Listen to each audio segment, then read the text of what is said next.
Have a, have a listen to this. This is not good news, especially for Britain. About those changes to our world.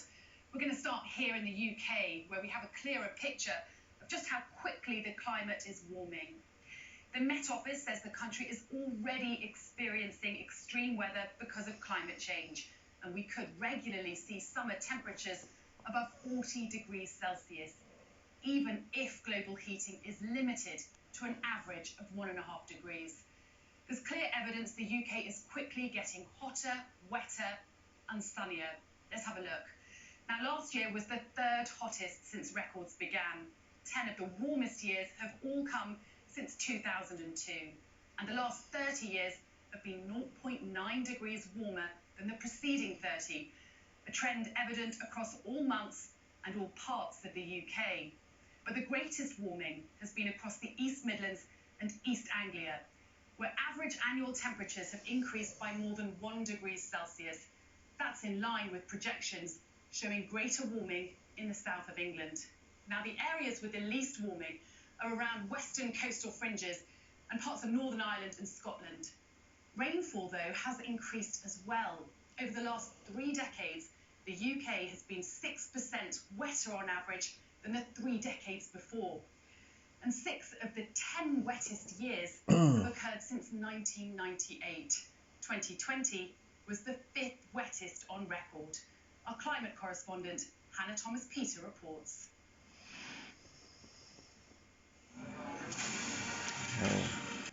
Avonmouth on the River Severn. Flooding is a part of life here, but it's getting worse.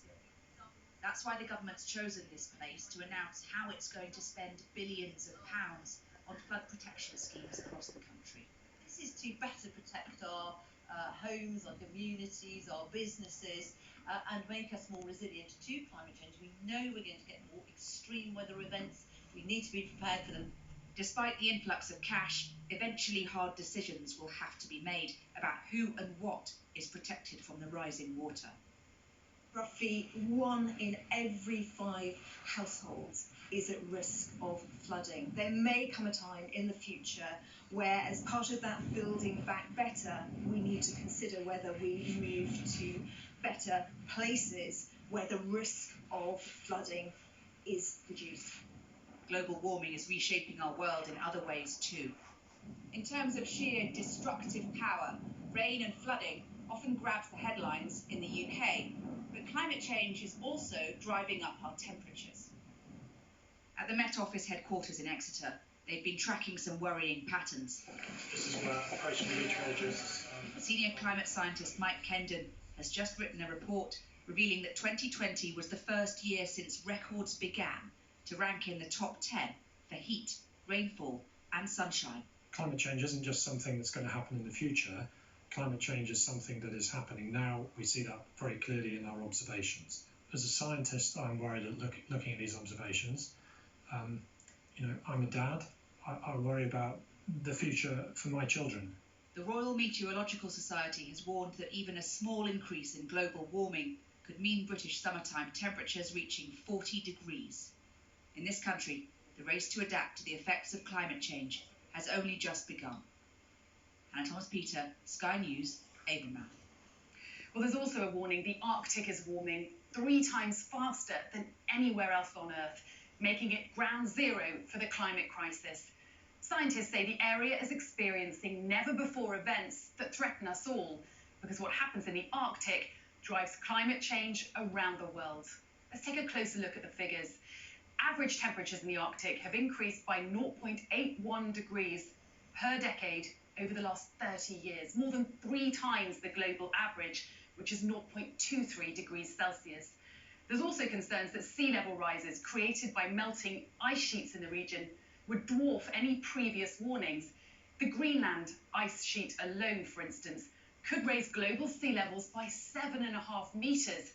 Meanwhile, the warm weather conditions that would lead to the thawing of permafrost in the far north are already occurring, 75 years ahead of predictions. Bloody That hell. research is by the Climate Crisis Advisory Group, which says the window of time to repair the climate is closing fast. Sir David Yes. King is the group's We chair. need to do something now or there won't be no tomorrow for the kids. Showing that even by mid-century, if we take Southeast Asia as a region of the world where sea level rises due to melting ice on Greenland, due to melting ice elsewhere on the planet, raising sea levels globally, we are going to see Southeast Asia maybe 100 million, maybe 300 million refugees because regions of that world will be underwater too regularly. Well, in a moment, we'll look at the political implications. But first, to our climate change correspondent, Hannah Thomas-Peter. Hannah, a day of serious warnings. Just how significant is this?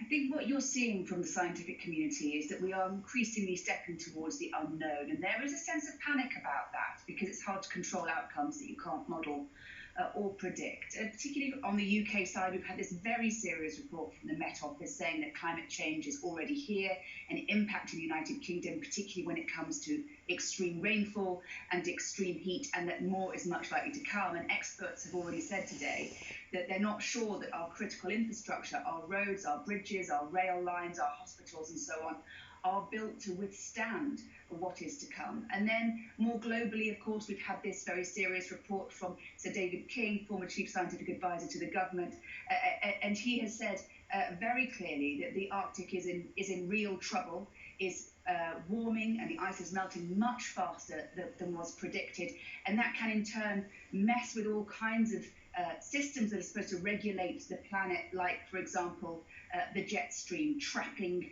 extreme heat events and extreme storms in place for longer and increasing the potential damage.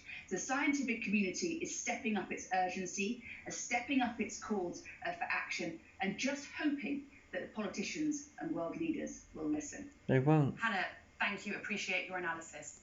Well, there is more focus than ever on what global leaders can do to tackle the climate crisis we face.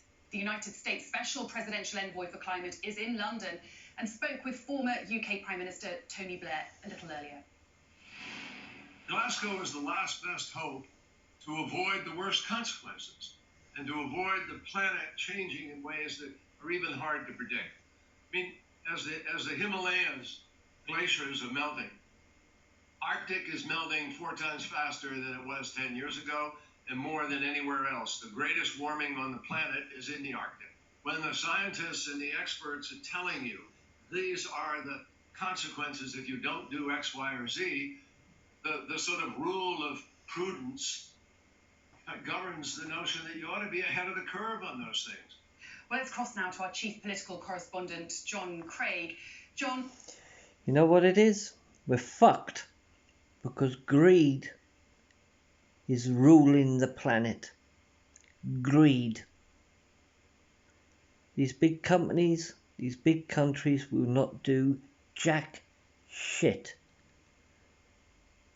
And there won't be left anything worth living on for our grandchildren and their children.